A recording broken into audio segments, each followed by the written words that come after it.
sitting here at all? I don't think so.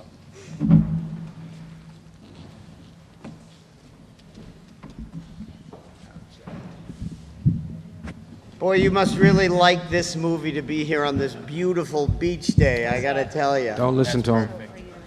Just a few house things. Number one, I like all cell phones turned off, if you have a cell phone. All right.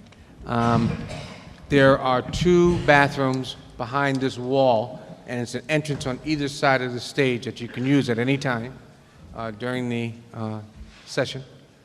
We are going to exit these doors when we're finished, but I will give you a half hour to answer questions, ask the panel questions about JAWS and about whatever else they're doing.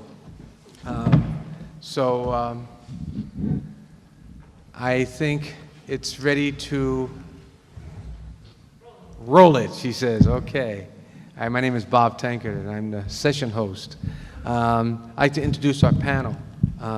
The gentleman there in the blue hat, I was privileged to know his family. That's Jay Mello.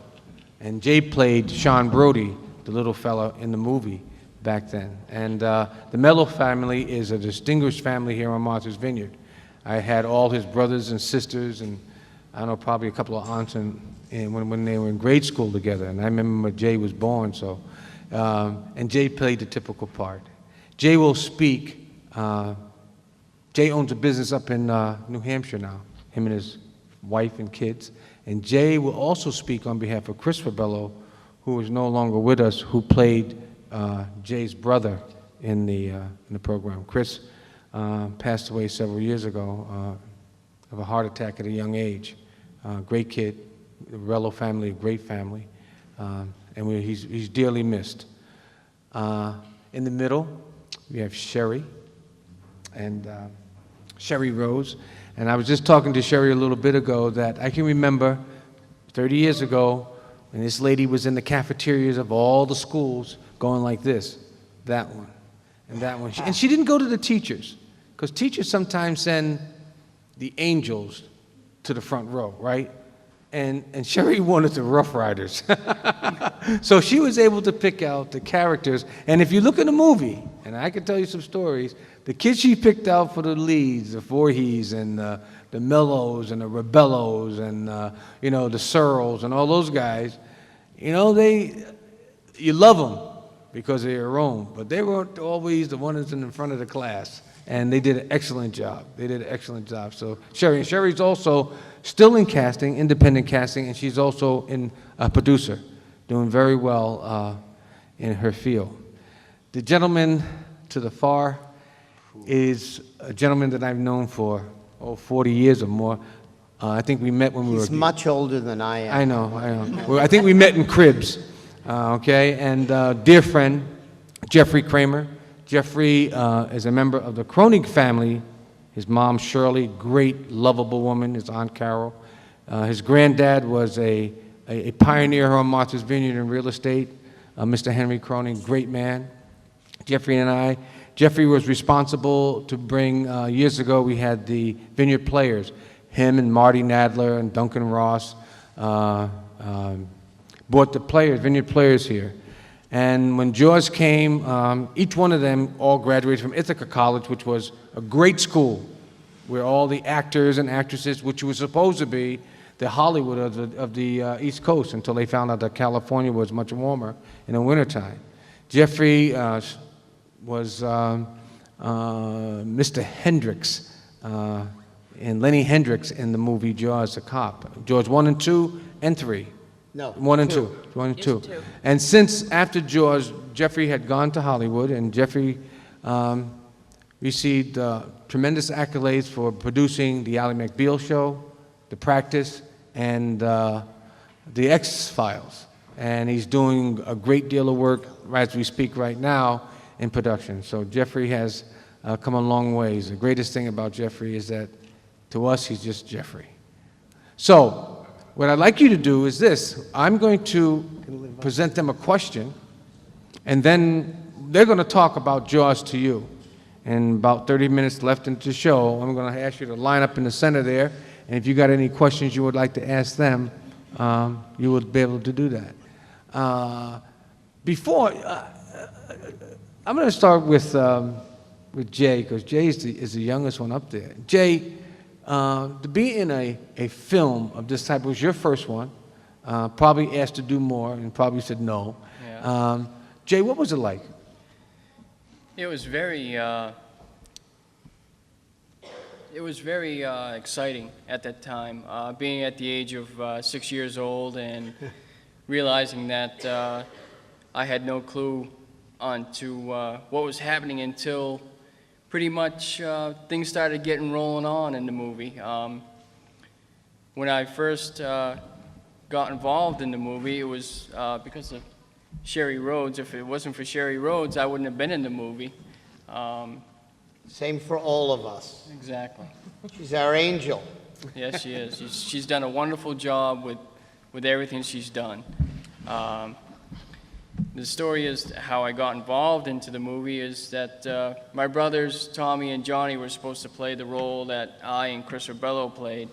And I went along for the ride for the interview, and I was sitting on the couch, and Shari Rhodes and Steven Spielberg were sitting behind a desk going back and forth asking questions. And I had a habit of copying people when I was younger, and as I recall, I was copying Shari Rhodes and Steven Spielberg. What they were doing, I was doing, and Steven and Shari looked at each other and said, well, we want that little boy instead of those over there. And so JAWS had a big inflect on my life. After JAWS was done, I got to chance for cast for JAWS 2, but it didn't work out because my parents had a business going, and it would be the traveling to back to Florida and back to the island. So they really couldn't take the time to do another movie right after that. No, Shari, when you came to the island, and you knew that, because I don't think many of the people probably don't know that there were only certain main characters acting characters in the first JAWS. Most everyone else was island people. You know what I mean? That probably either never acted or had a little bit. Jeffrey was Jeffrey and Lee Fierro were probably the two actors on Martha's Vineyard. And Jeffrey wasn't really on the Vineyard because he was in Hollywood. He had done some work with Happy Days and Laverne and Shirley and stuff like that prior to this. And he was actually working with the Vineyard Players when he was cast for the part. So most all of the people were just like people like you and I, just here on Martha's Vineyard. Shari, how did you go about that? That's had to be difficult. Oh, it wasn't hard at all. I think that the best actors in the world are people who are comfortable with themselves. The camera doesn't bother them. It helps to cast a real policeman to play a policeman because they know how to walk with a gun on their hip. You put a gun on an actor and he's got to figure out where to put his hand. Excuse me, but that's true, The medical examiner in the movie was the real medical examiner on the island. And I learned casting in a state which is called a right-to-work state, which means you don't have to be a member of a union to work in a union movie. And boy, that just opens your casting wide open. You can have these huge open calls. People come in and you read them for parts. You don't have to worry if they're a member of the union or not. In Massachusetts, it's very different. Screen Actors Guild and all the other unions had a heavy hand on what I did back in those days, so I had to answer to the Boston Screen Actors Guild. And I had a terrible time finding any good actors in Boston. I had no trouble here on the island, and I told SAG, I said, I'm not casting these people who can't act to be in this movie when I have wonderful people on the island who can do it. So we negotiated. if I would hire 10 actors from the Boston Screen Actors Guild office, they would then let me cast the rest of them here on the island without a quarrel. So that's what I ended up doing, and luckily I was able to find 10 people who could act. Jeffrey Kramer's mother, he doesn't know this story. This is a brand new story to him. I said, I'm going to tell how you got your part in the movie. He said, well, my agent got me the. I said, he did not. Your mother did. His, I'm sucking my thumb. his mother wrote me a letter and sent me his picture and told me what a wonderful actor her son was. Oh, God. And would I please meet him, because he could stay at home. I wouldn't even have to put him up in a hotel room. And when he came in, I remember the day you came into the office in New York? No, Boston. Boston. Hotel. I told Stephen that an island actor was coming, and in this young man walked with all this personality. Everything clicked. We both loved him.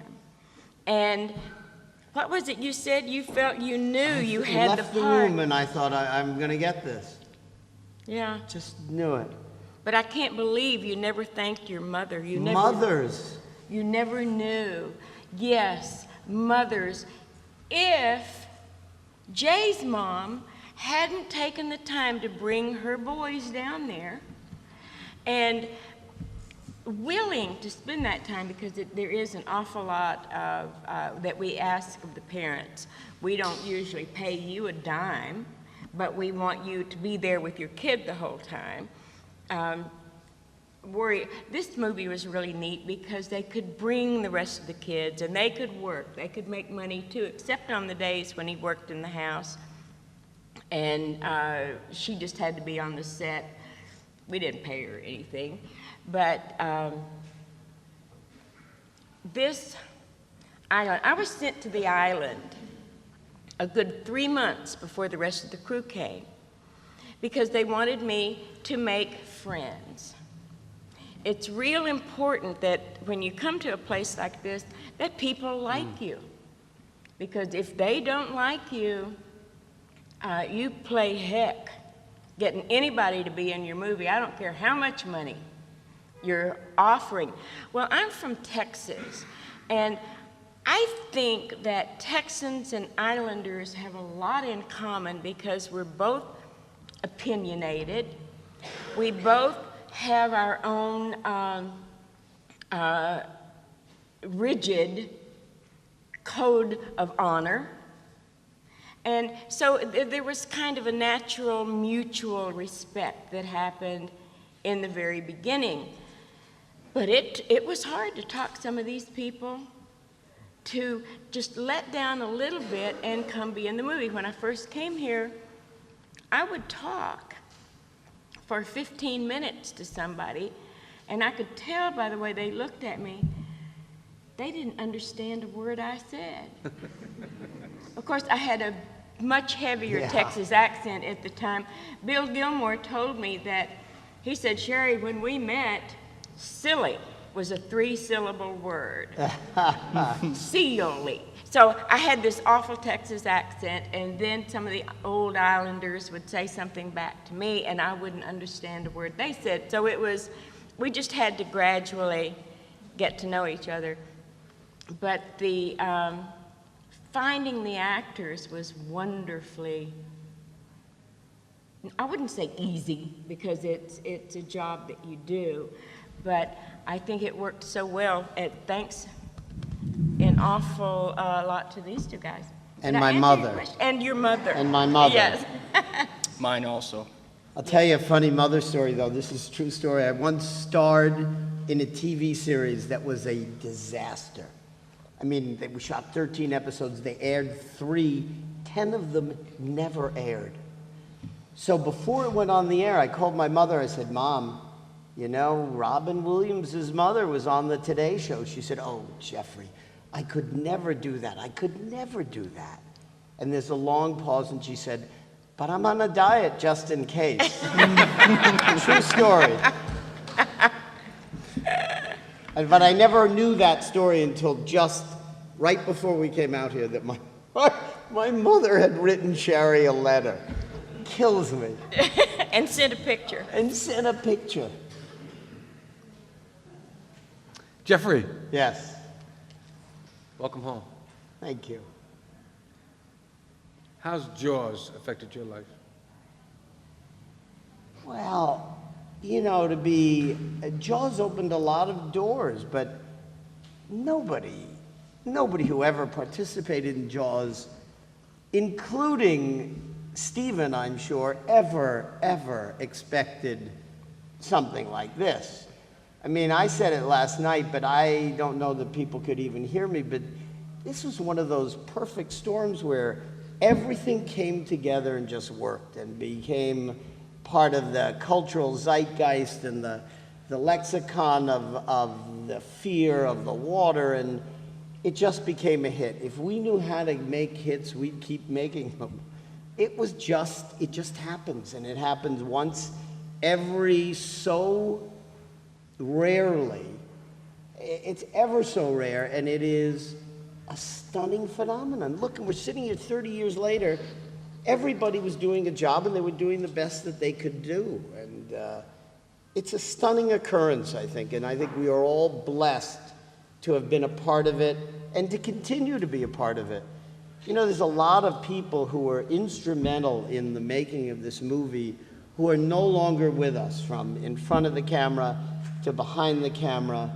And this really, you know, we talk about taking a village, but this really did. No one person made this.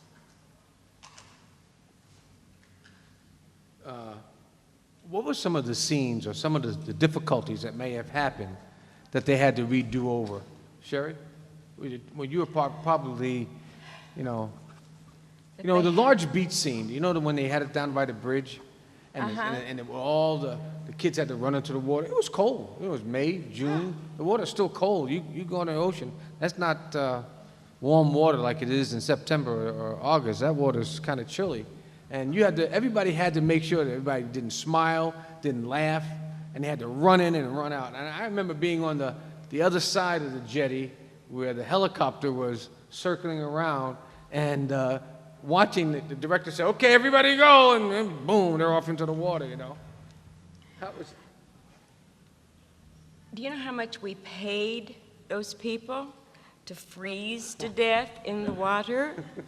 $16 a day, 30 years ago.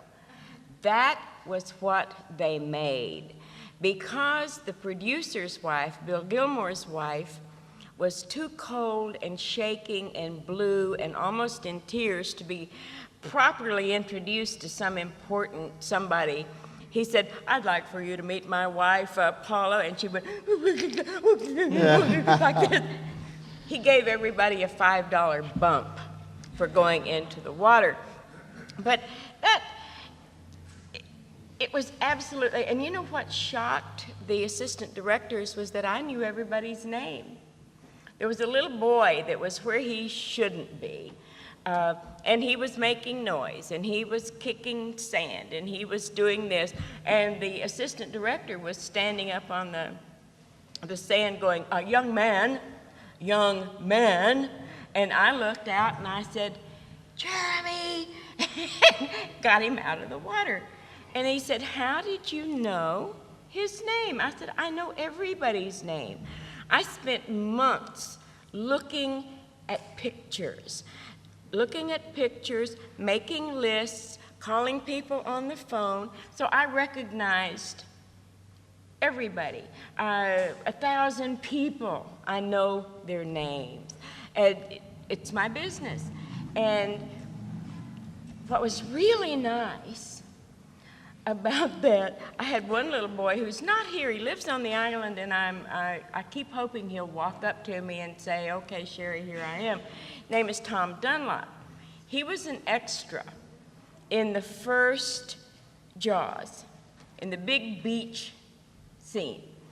And oh, it was his big day. He had waited for so long, and everybody's ready to run, and he had it all planned. This is a little bitty kid. He was going to run past the camera smiling into it so that his face, you know, we'd never forget him. And as he got close to the sand, some big man ran past him, pushed his head down into the mud like that. So his face never got on camera. So luckily he got his chance. He got a really nice part in Jaws too. But as far as having to do a scene over and over and over, I do know that Lee Fierro got to slap Roy Scheider 17 times, I think she said. By the end of that day, his face was bright red. Which was hard to see through the tan. Hard to see. Yes, that man would sit, I mean, we would have a little free time, and he would sit with this tinfoil thing. In a G-string. G-string tinfoil on his face. Well, he looks like an old shoe now. We don't recommend that anymore, do we? No, but he was gorgeous at that time. But we had, I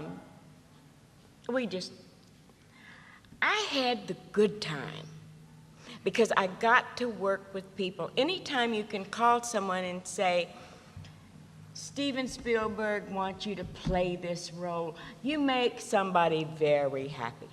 And when I call and say, can you and your whole family come to the beach and work as extras?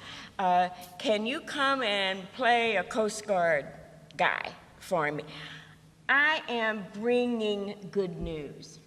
So of course people liked me a lot.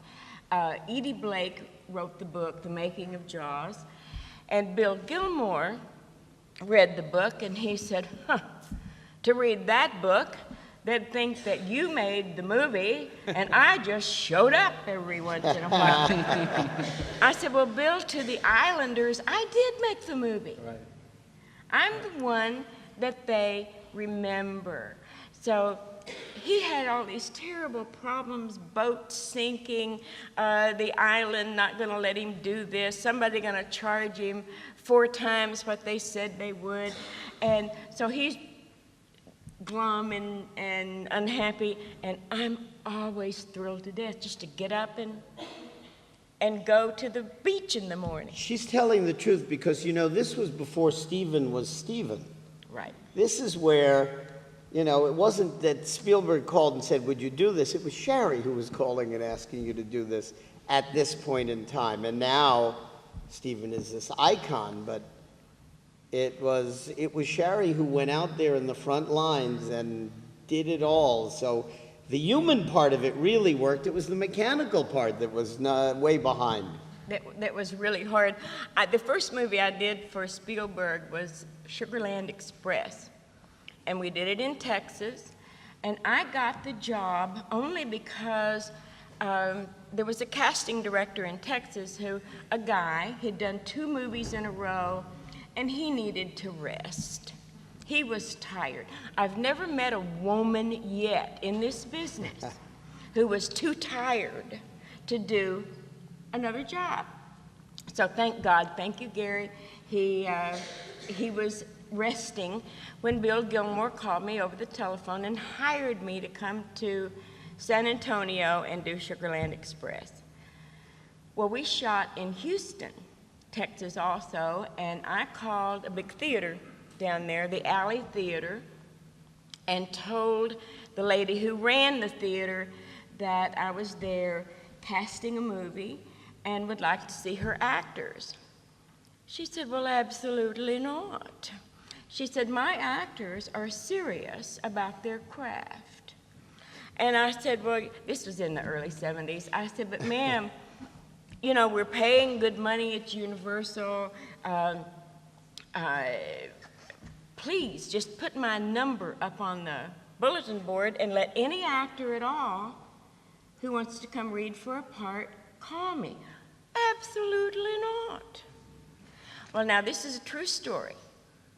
Several years later, they found that woman strangled in her office, and I've often thought it was an actor That's so funny. who heard that he could have That's read funny. for Steven Spielberg. That's funny. And you didn't let me know.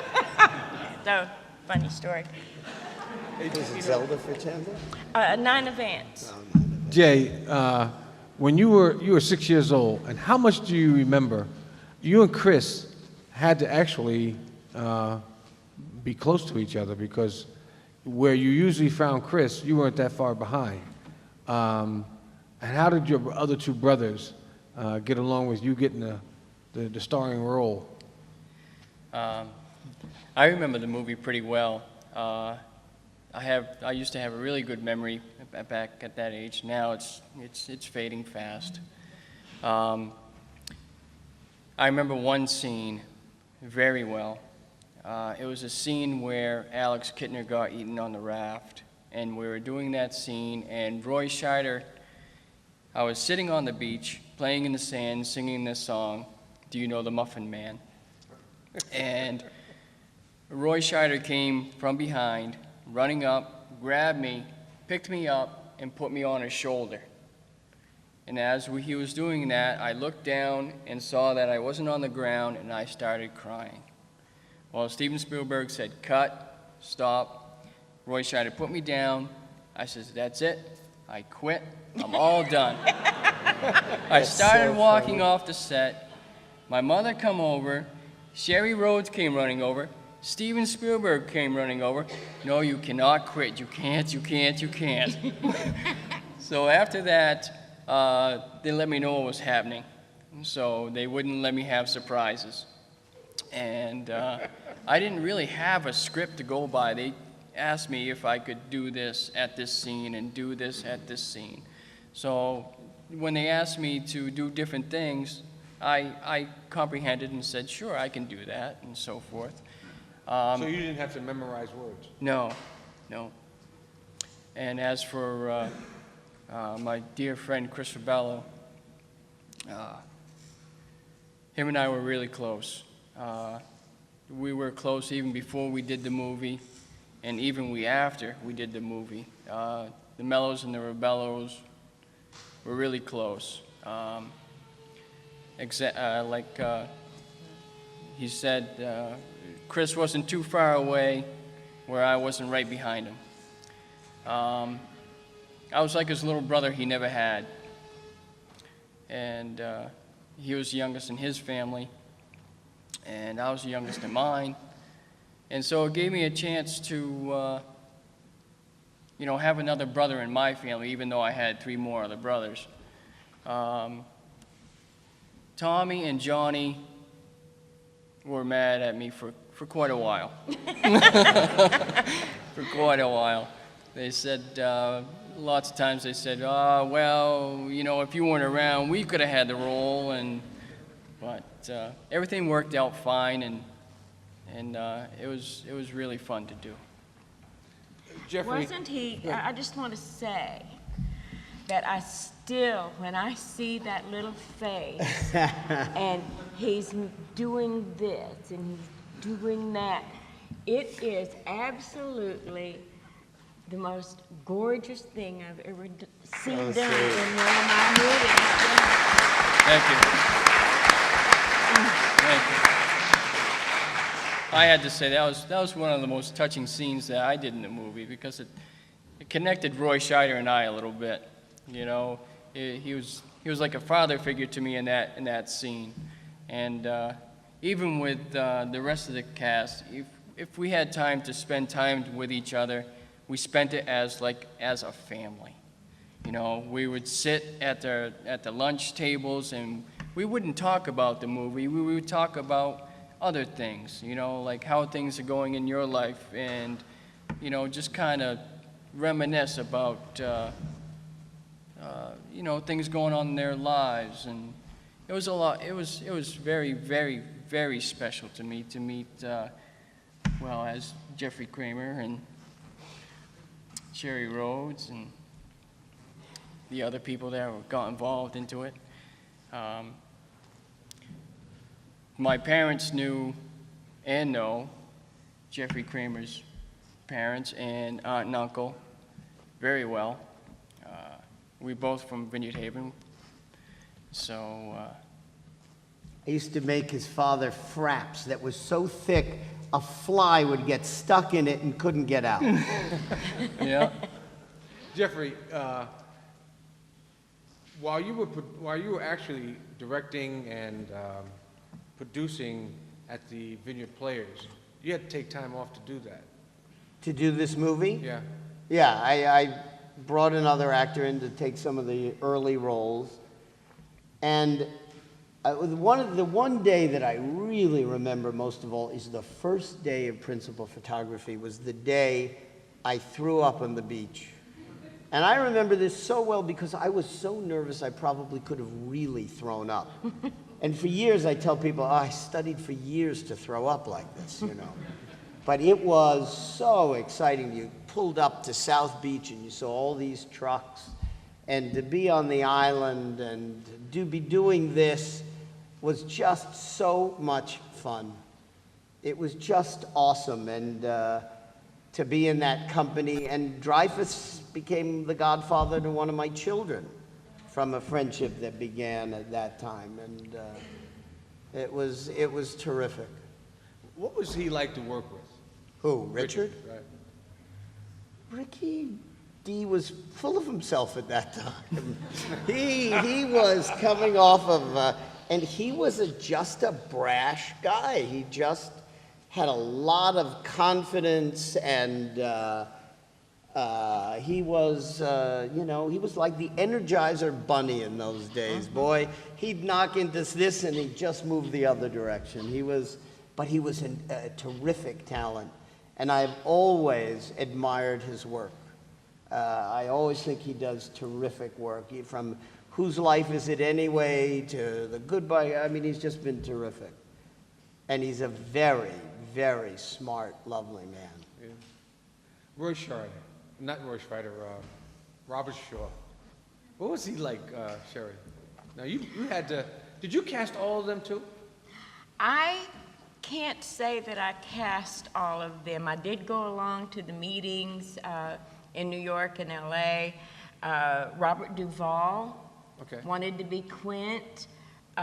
Sterling Hayden wanted to be Quint. There were a lot of other men that I got to meet. At that time, Universal had a casting department. And this is an interesting story. They had never given casting credit to anyone on a Universal movie. Really?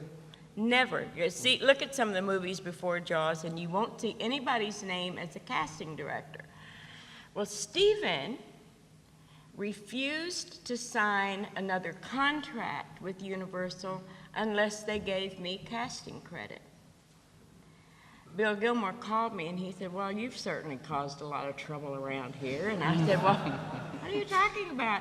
He said, because Stephen insists that you get casting credit on this movie. So I didn't get casting director in the main title, Shari Rhodes, because I wasn't the only casting director. I didn't cast Roy Scheider. I didn't cast Richard Dreyfuss, and I certainly didn't, at that point I would never have voiced an opinion on whether Robert Duvall was better than Robert Shaw, because I was very intimidated by this kind of thing. My first trip to New York, guys. And here I am meeting Robert Duvall.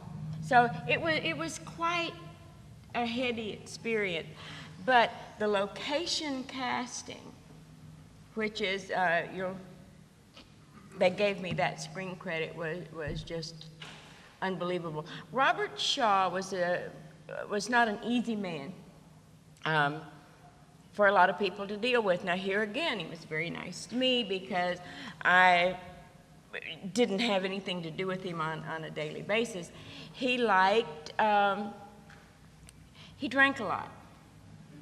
And Unusual on this island, I know. yeah, he loved, but oh, what a talented man. I saw him after Jaws on the back lot of Universal when he was going to do, what was that pirate movie? Swashbuckler. Right after Jaws. He was the most gorgeous thing. I mean, these brilliant blue eyes and that smile. Because, you know, it's Quint, the blacked out teeth and the grubby looking guy. And so I don't know. I wish I had spent more time getting to know him, but I might have been lucky to just know what I did, that he was a wonderfully talented He also man. didn't spend a lot of time here. I think there were tax reasons, and he had to leave the country in between shooting. He wasn't allowed to be in this country for that many days. There were all sorts of issues like that. He was not here for, although, in actually, when they get to the boat scenes, when the three of them are out on the ocean, which is part of halfway through the movie. So when was all that done? So that, you know, that had to take a long period of time. That was a lot of film. Time. We were originally just supposed to be here for, I think, 2.5 months to do the whole movie. How long were we here? 8, 9? Many. But at one point, they sent me home, back to Texas, because they weren't going to do the big beach scenes for a little while because it wasn't warm enough to put people in the water. So they sent me back to Texas. Just devastated me. I wanted to hang out here, whether there was any work or not. But they sent me home. They were going to shoot scenes with the shark. Well, the shark didn't work. Shari, can you come on, get ready and come on back? I said, you're going to do the beach scenes? And yeah. I said, is it warm enough to put people in the water? Well, yes. Yes. Well, all the crew had on their wetsuits, the ones that had to be in the water. They were certainly warm enough. But I don't know, is there anyone here who was an extra in those scenes? Anyone in the audience? 1, 2, 3. How cold was it? It was freezing, wasn't it? Wasn't it? And you had all your kids. Freezing. You didn't go in, but they did. I know. Well, you didn't get the extra $5 either, did you? For going in the water. And it took forever, and by the time they'd done all the beach scenes, they had to wait on the shark. There was no cover left. There was nothing else left to shoot. The joke on Jaws 2 was this movie was so long that if any of us ever went to prison, you got 9 months off of any jail term just for doing Jaws 2. It's true. Jaws 2 was that long? Yeah. Was longer than 1? Yeah. There were 3 units, and some days a nuclear-powered aircraft carrier would be in the background. You just had to wait till it went by. Couldn't shoot that shark in front of the... No, you just don't really realize how many little details are important until you've got a camera and a crew and you're waiting for things to happen. But I remember one time being in the Kelly house, eating, and into the restaurant came a very wet Richard Dreyfuss, still in his wetsuit. Ladies and gentlemen, the boat just sank, he said, as he walked across. And it was true. He was soaking wet. And I don't know, it was, and of course it didn't bother me. I just went ahead and ate. Bill Gilmore's weeping and weeping. I mean, different people with different responsibilities. But, What were some of the behind-the-scenes differences? You know, some people might have had a different opinion, or, you know, some of the arguments or disagreements. There was no disagreement on what to do with Murray Hamilton when he got skunked. We had to put him into tomato juice. Murray Hamilton was a terrific human being, great talent, and his work in Jaws was terrific. And if you see him in The Hustler or Anatomy of a Murder, this was one terrific actor and a great human being. And he really added that steel as the mayor. He was a great villain for us in many ways. You know what's really funny about the casting of the mayor? Bill Batliner, who is this wonderful man at Universal, called me and asked me what I thought about Larry Hagman to play the mayor. And I said, well, you know what? I've heard he really drinks a lot, Bill. And he said, oh, all right, well, we just don't want to do that. So nobody drank more than Murray Hamilton. He was blitzed from the time he got here. And the way that he got skunked was walking home one night from Robert Shaw's, where he was coming through the woods and he saw this little, have you all heard this story? He bent down to pet a kitty, and it was a skunk, and it sprayed him. Well, my wonderful friend Craig Kingsbury said, yes, he wouldn't have been sprayed by that skunk if it weren't for me. And I said, why is that? And he said, well, there weren't any skunks on Martha's Vineyard, so I decided that the island was ecologically unbalanced, so I brought some over and let them go. And that's a true story. Yeah. So, at any rate, people don't seem to drink as much anymore as they used to, and I'm for one, very glad of that, because I like sober people, and I like myself better when I haven't had a glass of wine. You know, it's a better way to live, and poor Murray, he might still be with Murray us. used to keep a bottle of gin in my boot in the dressing room. In your boot? And he would drink gin and milk. Yeah. It's the only way, oh boy.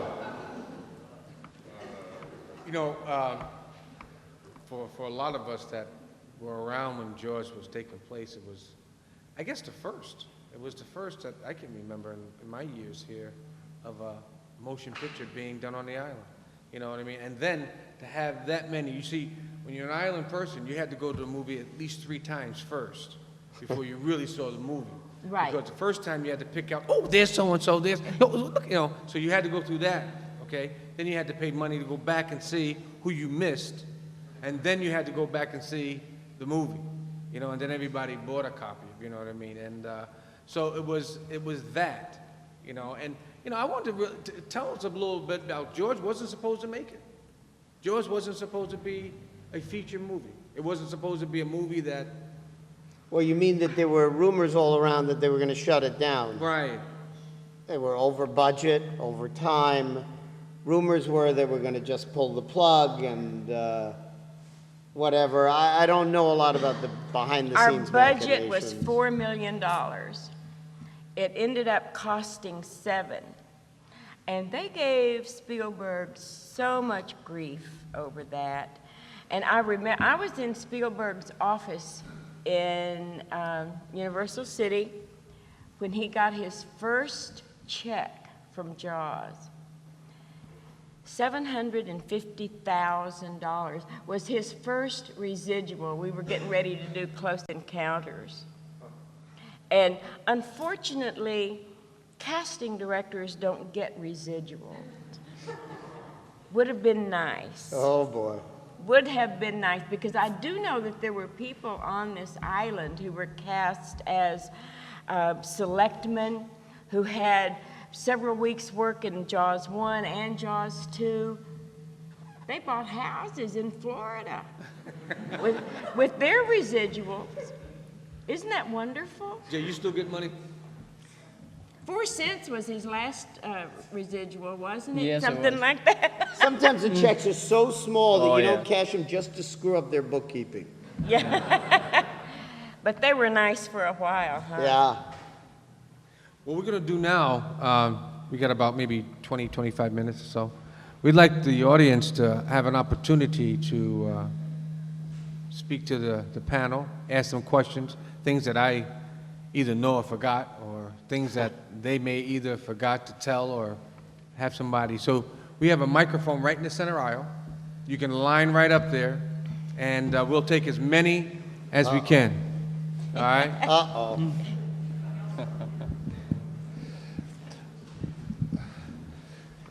I think it's real neat how you guys pay tribute to the actors that have passed away, Craig Kingsbury and Mary Hamilton and stuff.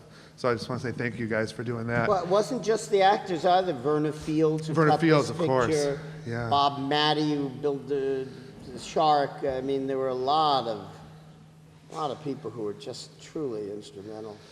There's a lot of scenes in the movie that are quick with the jokes and quick with the humor, but the one I like that you have is when Roy Scheider throws the rocks at the window and you just sit there wave all happy-go-lucky.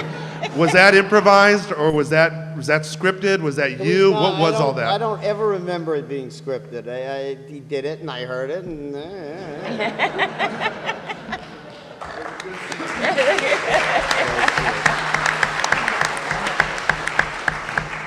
This question's for Jeffrey Kramer. You did a lot of extensive work with Roy Scheider in both Jaws 1 and 2, and I was just wondering what that relationship was like, what it was like working with him? I like Roy Scheider. He's a very good actor. It was an easier relationship in Jaws 1, I think. I don't know that Roy wanted to do Jaws 2, but he was a pretty professional, and he, always, who else could do that Roy Scheider look to the I want to scene? tell you guys a story that I know none of you have ever heard before. Jeffrey may not even know about this. In my office one day, Roy Scheider and the director, JAWSfest, got into an argument. Oh, yes. And before you knew what was happening, Roy Scheider had Jeannot down on the floor, choking him, banging his head on the floor, and David Brown was standing there going, gentlemen, gentlemen. Verna was crying, right? Yeah, and Verna was crying. So Roy wasn't nearly as much fun to work with on Jaws 2 as he was on Jaws 1. I would often show up in the morning, Roy would say, I've kind of rewritten this and it's not necessary for you to be in. This is a true story. And I would look over and David Brown and JAWSfest would be sitting there and Jeannot would go, and I'd be back in the scene. But I've seen Roy since, and it's always pleasant. Speaking of sequels, I don't think I'm going senile, Jeffrey, but did they change your name from Lenny to Jeff? Yeah, they did, and I can't understand how that happened, but I had gone back on Jaws 2 with a different director, and he had cut my part in half, and I didn't do it. I wasn't going to do it. And then when they changed directors, he brought me back. Jeannot did. Who Jeannot now directs all the practices in Ally McBeal's and Boston Legal, so he's very talented. Jay? Yes. And the second part of my question was, I wanted to get your opinion on what your thoughts were on how your character progressed through the sequels. What were your thoughts on how Sean's character was portrayed in 2, 3, and then that very unflattering death in 4, being eaten by the shark as a deputy yourself? So, thank you. All right.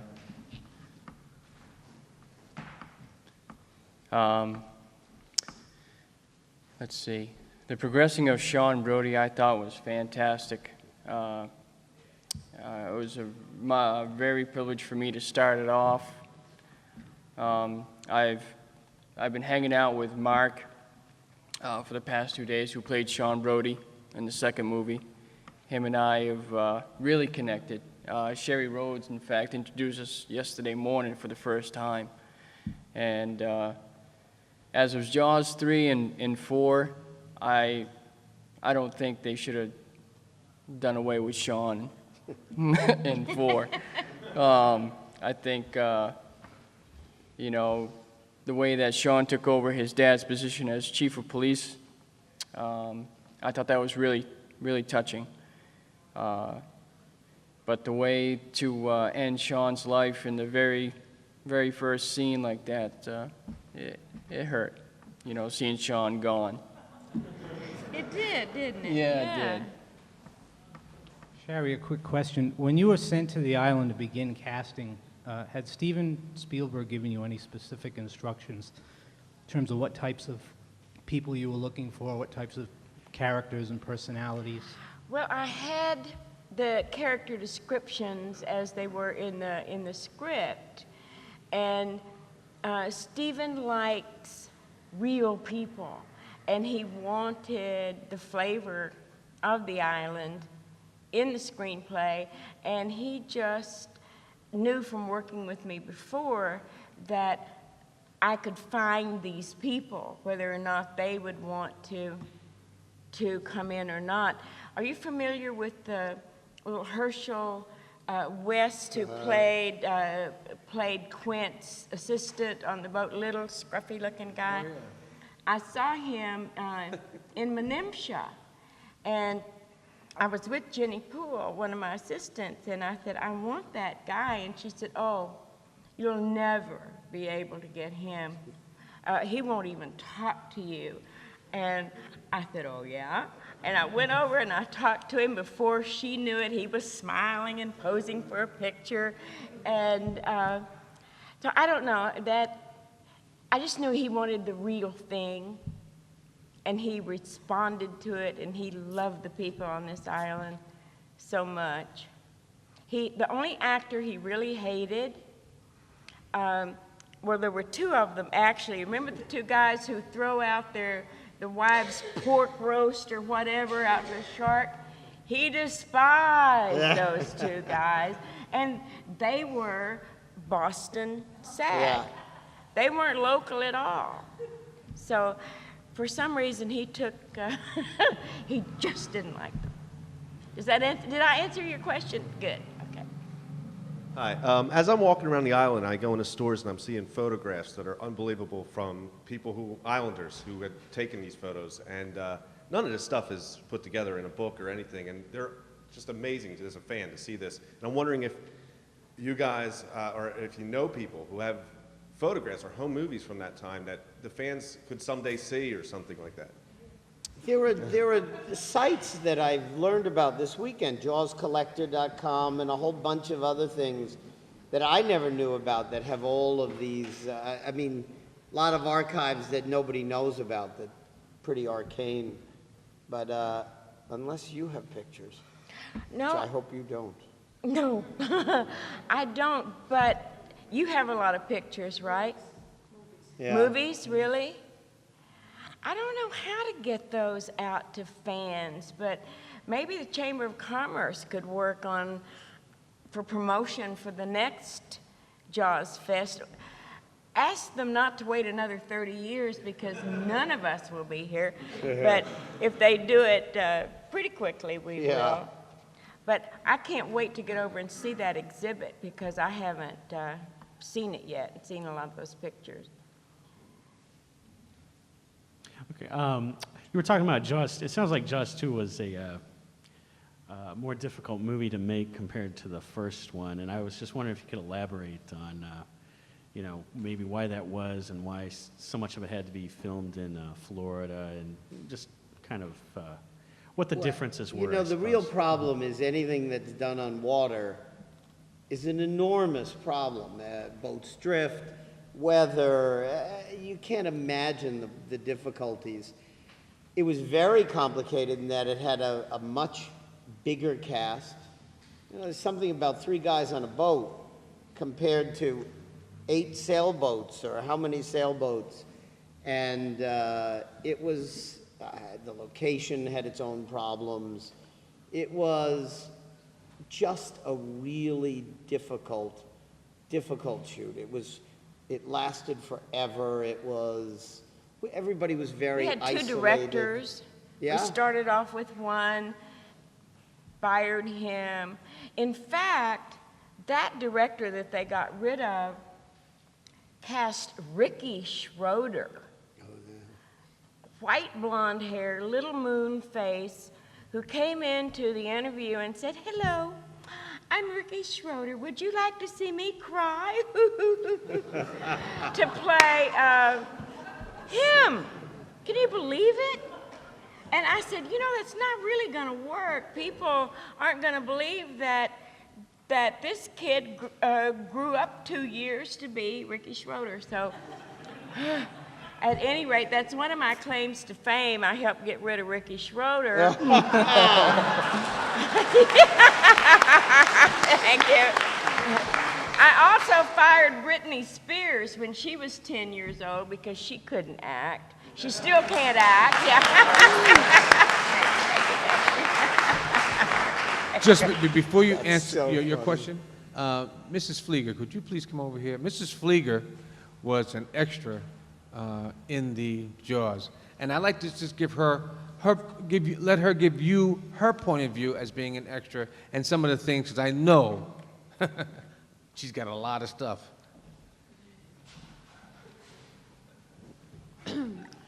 I live next door to the Kelly house, and Shari was one of the first people I met from JAWS in some places, but there are some scenes that are very cute.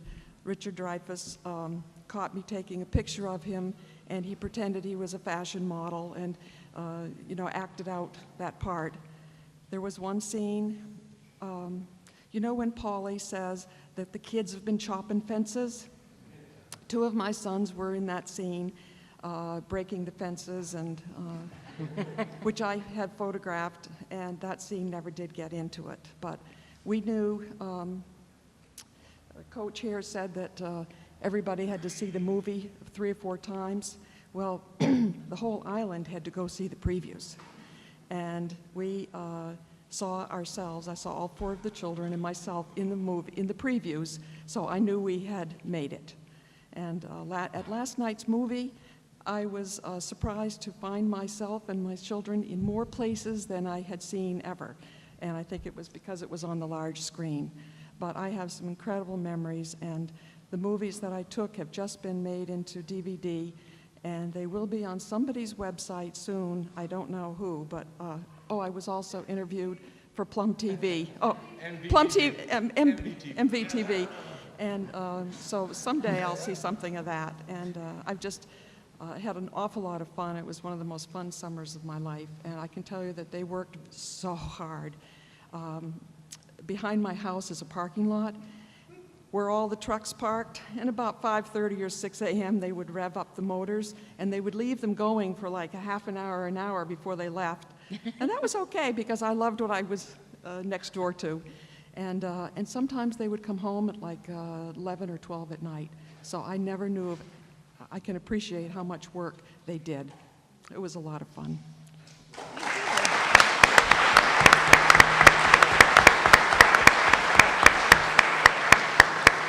Explain to me who Plum TV is. Is that an island television station? The other island. It's the other island. The one that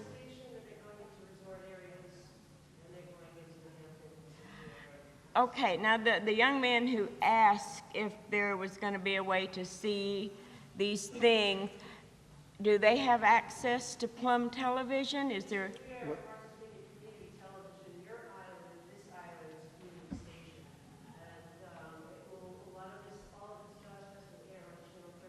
It is now. Yeah.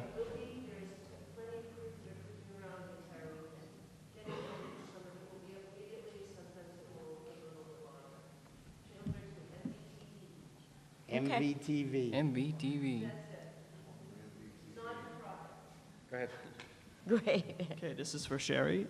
You talked a bit about Virginia Poole, your assistant. Right. Can you talk a bit more about her contributions and also those of Janice Hall, the other assistant? Great. Thank you for asking that. The production company hired for me 2 assistants before I got here. And I didn't know if I was going to like these ladies, if I was going to get along with these ladies, because both of them were hired to make 2 different factions of the island happy. Jenny Poole's family were old fishing whalers from way back. The pools are revered with the old islanders. Janice Hall's husband was president of the Island Chamber of Commerce. And so they were like the new people on the island, and Jenny Poole's family, the old people on the island. So although it was a political thing that these ladies were hired, it was the most wonderful thing in the world for me, because they both worked so hard. They could introduce me to the different levels. It was absolutely the most fascinating thing I've ever done. There were times in my office when I had people seated side by side whose families hadn't spoken in 300 years. You know, they had Should send you to the Middle East. yes, they'd been feuding for that long, but the movie brought them together. And my beloved Janice is in a nursing home in Jacksonville, Florida, and I was told that Jenny is not feeling well either, but I couldn't have done the job without them, because they introduced me to these wonderful people who then would trust me, because these ladies recommended me, so it's nice. Do you know either one of them? I spoke with them 5 years back. Yeah. Did you? Aren't they great? Nice ladies. Yes. Great, thank you. Thank you. Hi, for Shari. There was a young lady artist that was Carla Hogendijk, who was Carla, cast, yeah. who yells, "Shark! There's a shark in the pond!" I was just, there was a relationship that grew with Joel's, and I'm just wondering if, one, the whole story about how she was casted, and two, were there other relationships that were formed? Or that broke you know up. about? Or broke up, right, yes. You know, some of these movies are so long that marriages of 20 years are put into jeopardy here. Well, Carla and Joe were quite an item for a couple years after, and but it didn't I don't think she was still with him when we did Close Encounters, or was she? Do No, you but they were remember? together for about 5-6 years. Well, I maybe think, she all was told. then, yeah, still together. He's married to somebody else now, and I don't know where Carla is. But you know, there were marriages. This wonderful waitress at the Kelly House fell in love with Ward Welton. Joyce Welton. Joyce. Yeah, and Yeah, sure. yeah, and Ward died within the last couple of years, so that's very And sad. Janet married Harry Jukes. Janet was a bartender at the Colonial. I can't remember her last name. But yeah, they're still married. As Yeah? far I don't know. So that was good. There were other relationships that are best not talked about in front of Plum TV, I would imagine.